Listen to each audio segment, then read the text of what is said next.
is the Cubs POSTCAST, your instant game reaction for the Chicago Cubs.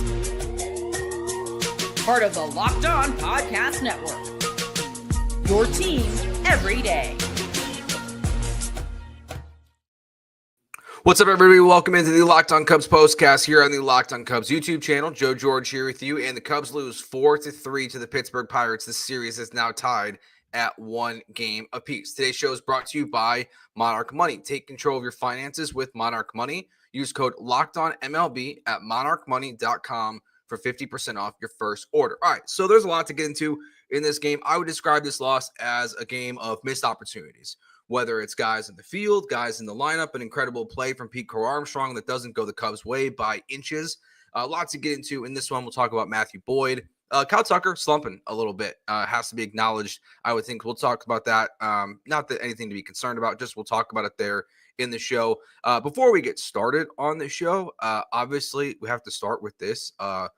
Thoughts, prayers to the Pittsburgh Pirates fan or Cubs fan that was out there that ended up on the warning track in the 7th inning there. It's a scary situation. Obviously stopped the game for a little bit. So hopefully that gentleman is okay. Don't want to speculate or anything like that, but obviously a very scary scene that happened in Pittsburgh today during the game. No easy way to transition out of that, but had to be said. So let's talk about the Cubs game that happened today. This is a game of missed opportunities. They had a lot of couple costly moments. That is the reason why, to me, they lost this game. And really, it's hard to pinpoint one as the turning point of today's game, but we will right now. Time to reveal where the game was won or lost. It's the turning point. So I want to look at the offense a little bit here and for the turning point of this one. Yes, they had opportunities to score, and they did a good job. But they did an okay job, I would say. But if you look at here, top of the 30, and Ian Happ gets a single. That makes it first and second with one out. Kyle Tucker hits into a double play. In the top of the 5th, you've got first and second with no outs. Ian Happ gets a single. It's 2-1 Pirates. You get a bunch of guys in through wild pitches, but you don't do any damage yourself there in the 5th inning. So I'm going to look at the 5th inning there. As while, yes, you scored runs, you got the lead coming out of the 5th, it was all due basically to wild pitches. The Cubs didn't do any actual damage really themselves besides the Ian Happ single there. So that to me is going to be the turning point of the game is when you have 2 guys on base with no outs. And yes, you score runs, but like we saw in yesterday's game, the Cubs were pouring runs on.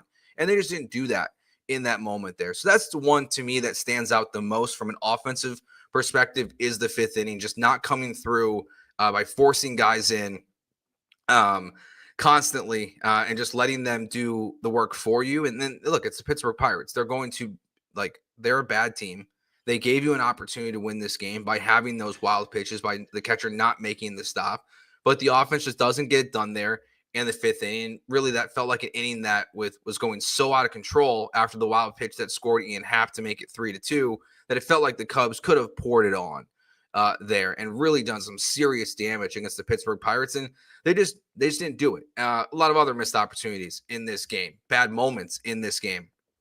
John Birdie, who I've been kind of praising, I would say, for doing a good job defensively. Obviously not his best game at third base today. Crucial mistake as well. And then you have there in the 7th, Dansby Swanson, Nico Horner, both going for a ball. It hits off Dansby's leg.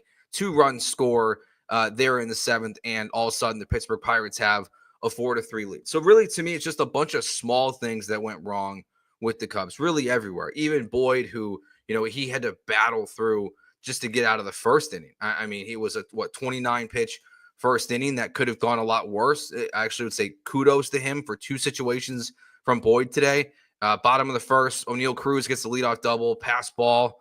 Carson Kelly just dropped it. So O'Neal Cruz is on third base with 1 out. They got a very long at bat against Bart, which ends in a walk. So it's 1st and 3rd with 2 outs there.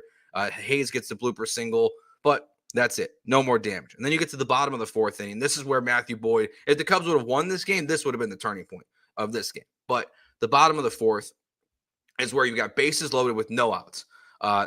Boyd gets Tommy Pham to strike out. Pete Crow-Armstrong here has one of the most miraculous plays that doesn't count that we'll see this season. I mean, he catches that ball pretty good and pretty deep into center field. He threw that thing on a rope. I mean, that was an incredible throw from Pete Crow-Armstrong. And originally they called it out at the plate. It looked out. And even like the first two angles they showed on television, I thought he was out. But obviously they overturn it there, and the Pirates get the run. It's 2-1 on that sac fly. And you know what, though? That's it. Dansby Swanson, ground out to Dansby Swanson, inning over. It's 2-0 Pirates there. It could have been way worse in that moment. So that to me is, I wish he would have got out because it's such an incredible play from PCA there.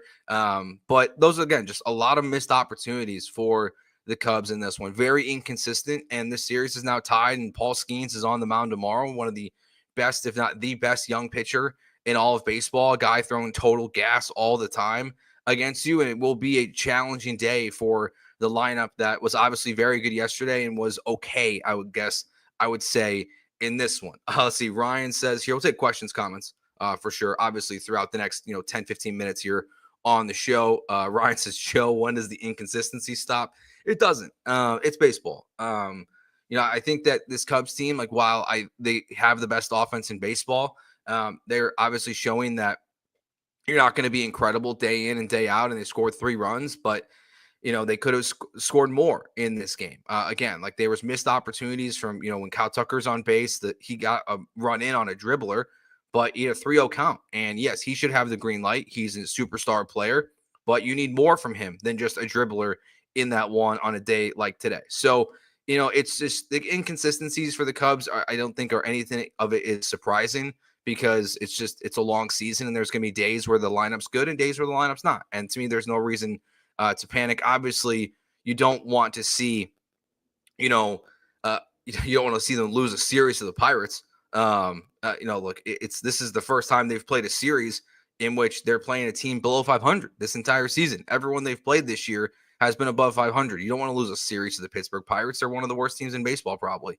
this year, but you made it more difficult for yourself with Paul Skeens on the mound tomorrow. So just not a lot of great stuff, honestly, in this game. Jay says not stealing bags lately has been a change. Yeah, that does feel a little bit of a change. It feels like that aggressiveness has gone away just for a little bit recently for the Cubs. Like, I don't think maybe it's just guys not getting on base enough, but whether it's Tucker, Happ, Suzuki, we've seen steal bases, obviously PCA, it just feels like they are not moving as much. Maybe that's, I'm not sure why, but I do agree. I'm not even sure if the numbers would back that up, but I do agree with, at least it feels like the Cubs are not being as aggressive right now on the base paths that they've been earlier in the season.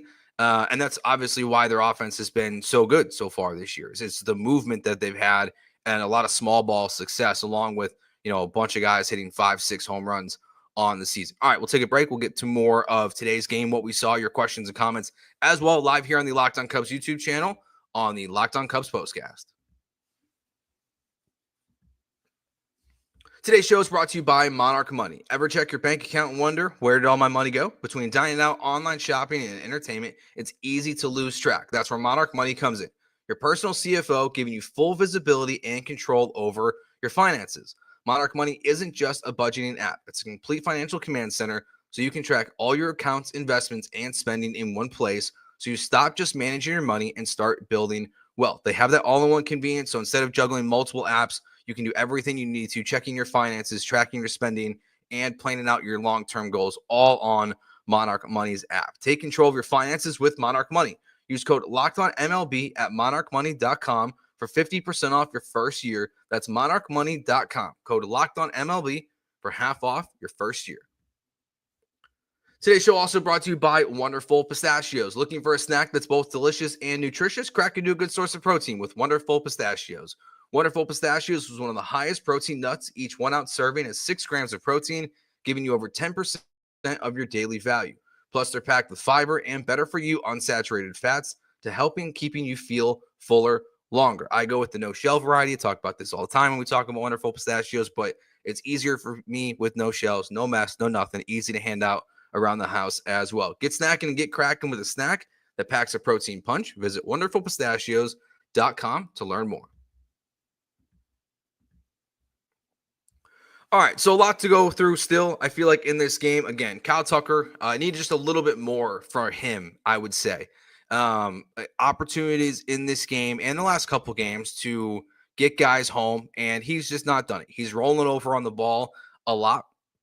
As someone that spent a lot of time watching Kyle Tucker, this is not a surprise. He's not going to be, the best hitter on planet Earth like he was to start the season all the time. Again, it's baseball. People are going to have ups and downs throughout the season, and right now is one of those downs for Kyle Tucker. 0 for 4 in this game with an RBI. His batting average has dropped down to 279. It was just in the high 280s, low 290s within the last week. So he's obviously struggling a little bit. We saw Seiya Suzuki after a really good game yesterday go 0 for 4 with 3 strikeouts. Michael Busch 0 for 3 with 2 strikeouts. Now, we did see the lineup stay pretty much exactly the same for Craig Counsell, something I was keeping a note on before the game of just what it was going to look like. And we saw the only flip is they flipped Carson Kelly and Michael Busch. Obviously, I'm guessing that's because of the lefty-righty difference on the mound. But for the most part, it stays the same.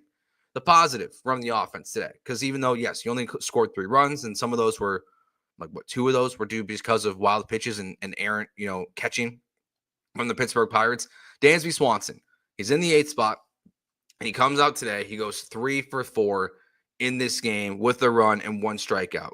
Brought his batting average up to 203 on the season. So, look, it's been pretty disastrous. So it's nice to see no longer a 1 there for him. But we see Dansby Swanson again, lower in the order.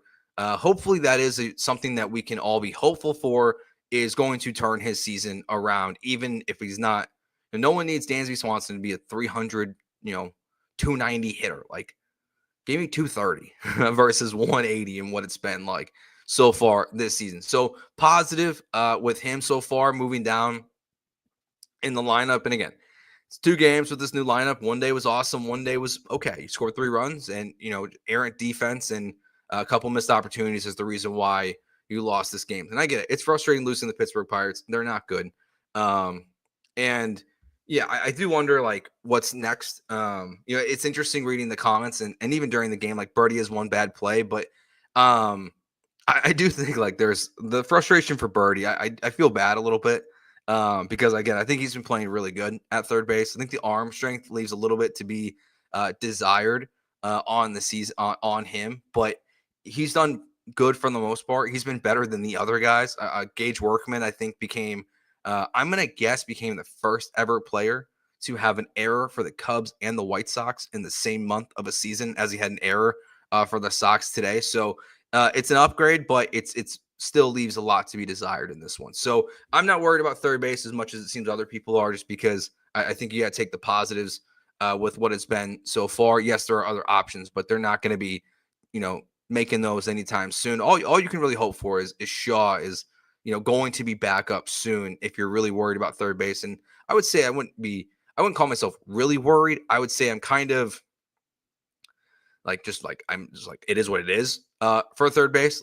He's not an everyday player, as Rafael says, says here in the comments. He's not an everyday player, and he's going to have to be right now. He is, to me, the guy that you want out there at third base, even if he's going to make a mistake like he did in this one. They'll have to just change that at some point this season. So it is what it is. He's your third baseman right now, but largely, the changes that Craig Counsell made seem to be, at least for some guys, seem to be positive. I think you're better off with Birdie at third base. I think you're better off with Dansby Swanson in the 8th spot, and just not a fun one. It sucks losing to bad teams. There's no other way to put it. Baseball is fun, but when you lose to horrible teams, it makes it far less enjoyable, I would say. I do think this is a good point from James here in the chat that since Chris Bryant's been gone, they've had what? See if these. I think these names are all going to be correct. Wisdom, Bodie, Madrigal, Morel, Paredes, Smith. They're all gone. Matt Shaw's obviously down to the minors. Justin Turner's not an everyday third baseman, so they're really just not there producing at third base, and they haven't since KB left in that trade a couple years ago. And again, I think this is a good point from Cubs 0209 as well here in the chat. Your 3, 4, 5 hitters all went 0 for 11 in this game. It's when the Cubs do lose, it does feel like spots 1 through 5 are kind of the point where you can look at and say that's the problem in a loss, especially when you have opportunities to score. The bottom of the order for the most part this season has been fantastic. 6 through 9 outside of Dansby Swanson has been really good. So if there's a bad Cubs game, it does feel like fairly or unfairly, but I would say fairly because the expectations are when you're a top 4 hitter, top 5 hitter in this lineup that we expect you to produce. And they just absolutely did not do it in this game. All right, so that will do it for us here on the Locked On Cubs postcast on the Locked On Cubs YouTube channel. Remember, hit that subscribe button and like as well. We'll be back tomorrow, 11:35. First pitch, I believe it is, so early afternoon game. So we'll be live as soon as the game wraps up as the Cubs and Colin Ray, the $5 million man, take on Paul Skeens and the Pittsburgh Pirates to hopefully win the series against a very bad team. So thanks for watching. Talk to you tomorrow, and peace.